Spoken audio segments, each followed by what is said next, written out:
Hi everyone. I trust you're all good this morning, and I know this is a live video, but I'm not going to wait for anyone to log in. I'm just going to start talking, and I hope you're all well this morning, and you're all keeping well in this global family of ours. I just wanted to share some conversations that I had with you this morning. Hi, Mercy. Like to just share some conversations with you that I had this morning in my meditations. You know, when I wake up in the morning, I spend some time just meditating within myself and just some time to, what can I say, to just have some time to recharge. Recharge, that's the word that I'm looking for. Hi, Nicole. Hi, my baby. So this morning, the conversation that I had this morning started from way back in my life when I had a burden. I really call it a burden because it was a consistent, persistent urge that I had to pray for Pakistan. And I don't normally like to mention people's names, but I will mention them here. They have no choice because they are my little sisters. Cleopatra in South Africa and Melvina in Australia. And I think they are the two people that I would remember. I know Cleo for sure, and sure Vina I would remember as well. For a large part of my life, I used to just consistently, persistently pray for Pakistan. It was strange for me because I have at that time, I didn't know anyone from Pakistan. I had no desire to travel to Pakistan. And for me, just consistently praying for Pakistan was just something that I did out of obedience. So this morning I had that conversation in my meditations. And one thing that dawned on me was that God was saying to me, my vision for this world exceeds your little life.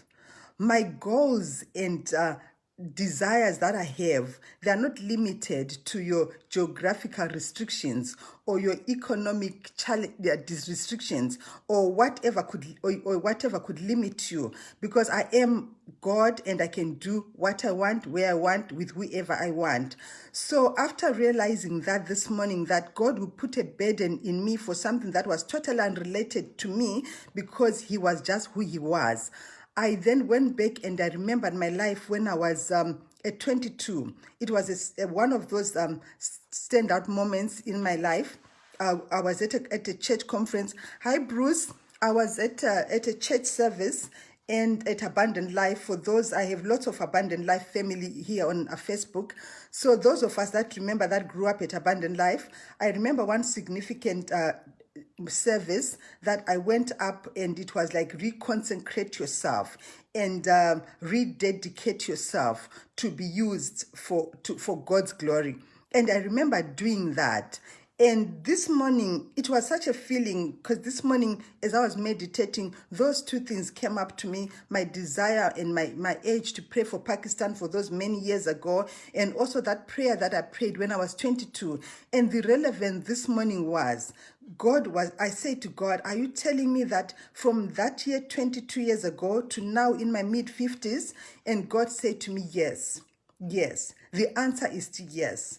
And I said, God, with everything that has happened in between from A to Z, all the mistakes, all the failures, all the heartbreaks, everything that has challenged me, I've gone through many rivers, I've climbed through many mountains, and with everything, and God said to me, yes. The answer is to yes.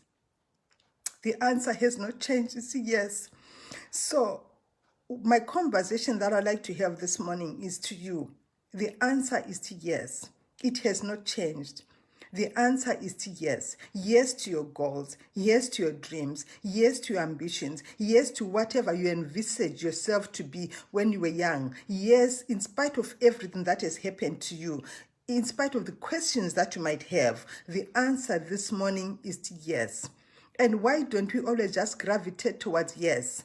Because we are so addicted to validations. We want to be validated so much that we want people to validate even our own happiness. You want people to say, oh, you are happy today. Yeah, that's very good. You know, you look at yourself in the mirror, you dress up, you leave your house, and you're waiting for people to say, oh, you're looking nice. And if they don't say that and they say the opposite, you almost want to run home to go and change because you feel I need to change because something's now wrong, because we are so addicted to validation. So what then happens in life is you find that we have a cycle where we are so addicted to addictions. We want to be endorsed for everything, and that can encumber on our goals and how far we can go in life, because not everyone is going to be part of our journey. Not everybody is going to understand what we are going, because only the divine language is specifically designed for you. I always say to my friends, God speaks to me in an Edith language, so only I speak that language. My mother does not speak that language.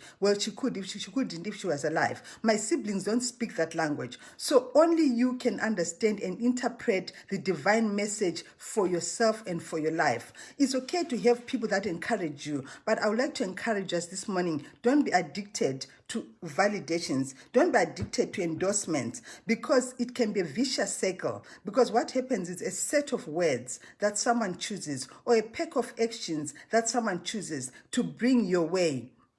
They sit and decide what to say to you and how to act towards you. And then you gravitate towards that so much that you can diminish the voice that is deep within you. You can diminish the vision that has been placed before you, because you now want to gravitate towards pleasing them. You become almost like you're on a stage performing for them to endorse. So today, let's be encouraged. It's okay to have encouragement, but let's not find ourselves validating the validators so they can feel validated by us validating their validations about validating us. Can you see? It can be a vicious cycle that never ends. You validate me and I must validate that validation so that you can feel validated because I validated that validation that you're validating me. So I think we need to come to a point that some conversations, some conversations are just not valid. Let's come to a point in our lives where we understand that some validations are invalid. And how do you define an invalid validation? I'll give you an example. Say a thief breaks into your house and they say, okay, fine, I've broken in your house, but now we are going to negotiate.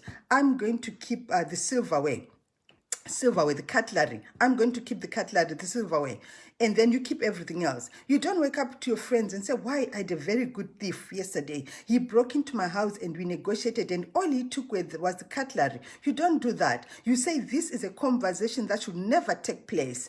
And that's what we should be with our lives. Some conversations that we entertain should never take place. If a thief broke into your house and say, okay, fine, you keep everything. I'm just going to take the doormat. You don't say, hi, Farai. You don't say, let me just, we got a very good thief. The thief was very good because he let us keep everything and he just took the doormat. You don't, because that conversation should never take place. So in our lives, let's learn, Nolene, hi, you must never focus on the conversations that are there to just validate us invalidly. So we need to define those validations that we need to invalidate, because some conversations we should never entertain them. We should never tolerate them. We should never have them in our lives, because they are not there to build us up. They are there to keep us where people want us to be. You must be this person. You cannot be that person, because this is how you are. This is who you are. They redefine us.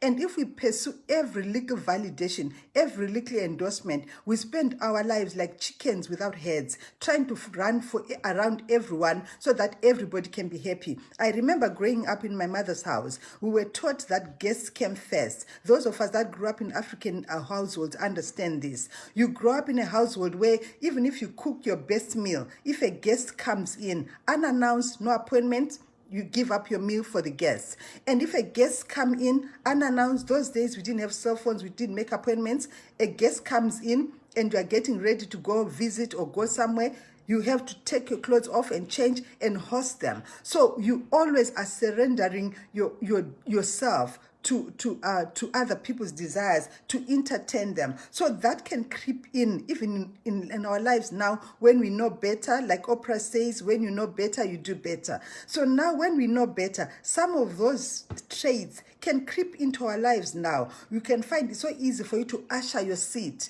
to your life to somebody else.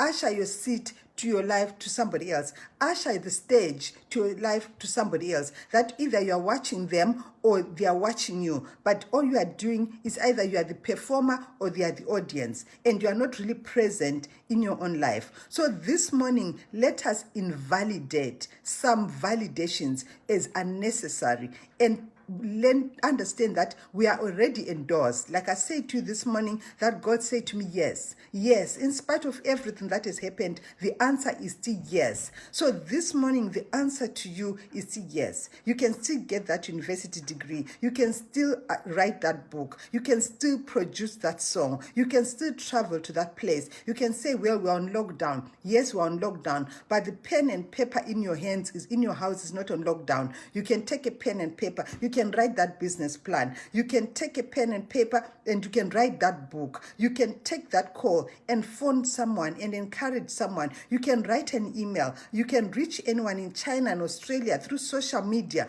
So even though we are on lockdown, nothing can stop your life from moving. Somebody said, when we're in lockdown now, you realize that it's not like you did not have time. You just did not have that discipline. Because what the lockdown is doing now, it's showing you who you really are with all the time in the world. So what are you going to choose today? You cannot use lockdown as an excuse. Many books were written by many people that were incapacitated. 3/4 of the New Testament was written by Paul, who was in prison. So if Paul could write 3/4 of the Bible from prison, you cannot use lockdown as an excuse. So this morning, the answer for you, that one person that I'm talking to this morning, that one person, the answer is yes. The answer is yes. You don't need any more validation than the validation that the Creator has put on you. I remember one of my favorite chapters in the Bible is in Judges chapter 16. And Samson said to the Lord, Lord, I pray that you strengthen me. And I pray that just this once you equip me. Just this once. Just this once. And you know what? God did that for Samson. The Bible says he killed more Philistines at his time of death than he had ever done all his life. And even with what you've gone through, the rivers that you've crossed, the mountains that you've climbed, even this morning, the answer is yes. You can still achieve those dreams. You can still get those awards. You can still fulfill those desires that you had for your life. And the answer is still yes. If God could do it for Samson, he can do it for you this morning. If God could give Samson one more chance, one more time, you can also have one more time. And you say, what if I fail today? Yes. Tomorrow morning is another one more time. And then you say, what if I miss that? To the next day after is still another one more time. You say, what if I exhaust those chances? You can never exhaust those chances, because every morning you wake up, the Bible says there are new mercies every day for you. So every morning you wake up, you have one more time, one more chance to go for that dream, to go for that mountain. And I pray that this morning you'll be able to discern what is invalid in your life and not tolerate what is invalid, and only tolerate what is valid. And what is valid is that endorsement that you feel deep within yourself, that something divine, whether you are a Christian or you are not, but something divine in you is saying yes, and go for that mountain and go for that dream. Have a blessed day. God bless you.